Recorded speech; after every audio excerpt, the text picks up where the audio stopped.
তিনি বক্তব্য নিয়ে আসছেন। শহীদ আরাফুর রহমান রাসেল, তিনি যুগ্ম আহ্বায়ক ছিলেন ছাত্রদল ঢাকা মহানগর পূর্ব এবং এই আশুলিয়া সাভারেই তার বাড়ি। তার পক্ষ থেকে বক্তব্য রাখবেন তার ভাই সাইদুর রহমান বাবু। সাইদুর রহমান বাবু।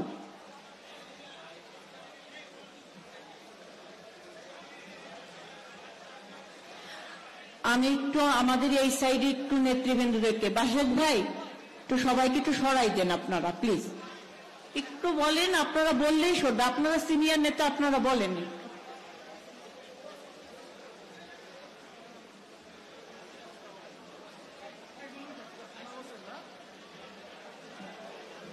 আসসালামু আলাইকুম।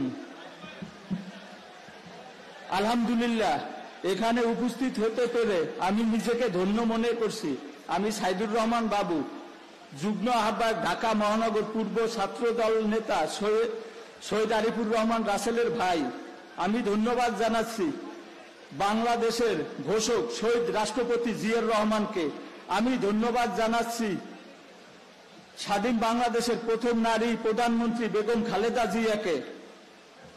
আমি আরো ধন্যবাদ জানাচ্ছি আমাদের নেতা, আগামীর বাংলাদেশের অভিভাবক জনাব তারেক রহমান স্যারকে। আমার ছোট ভাই আরিফুর রহমান রাসেল আন্দোলনের শুরু থেকে শেষ পর্যন্ত ছিলেন। এই আন্দোলনে শুরু থেকে শেষ পর্যন্ত ছিলেন। সর্বশেষ 5ই August long march to Dhaka যাওয়ার পথে সাভার থানার সামনে গুলিবিদ্ধ হয়ে পড়ে থাকেন। সেখান থেকে এনাম মেডিকেলে নেওয়া হয়।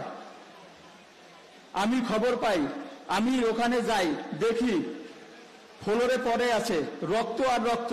শেষবারের মতন বলে, ভাই আমাকে দ্রুত আইসিইউতে নিয়ে যান। আইসিইউতে নিয়ে গেছি। যাওয়ার পর আইসিইউতে নেওয়ার আধা ঘন্টা পরে শাহাদাত বরণ করেন।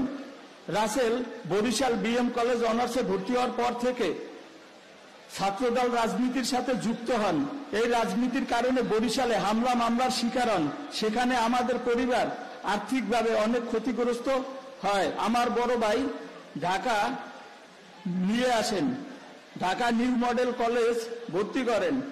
সেখানেও আবার রাজনীতির সাথে যুক্ত হন। যুক্ত হবার পর আমরা 3 ভাই আবার মামলা হামলার শিকার হই।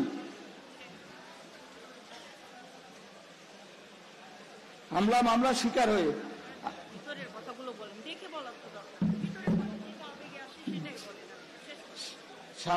হামলা মামলার সেখানে আমরা হামলা মামলার শিকারে। যাই হোক, আমরা দেশের শান্তি চাই। আমরা সকলেই শহীদ পরিবারের খোঁজ খবর নিলেই আমরা গর্বিত হই, আনন্দিত হই, ভালো লাগে, মনে হয় দেশের জন্য কিছু করতে পেরেছি। ধন্যবাদ। আমি এখানেই আমার বক্তব্য শেষ করছি। আসসালামু আলাইকুম।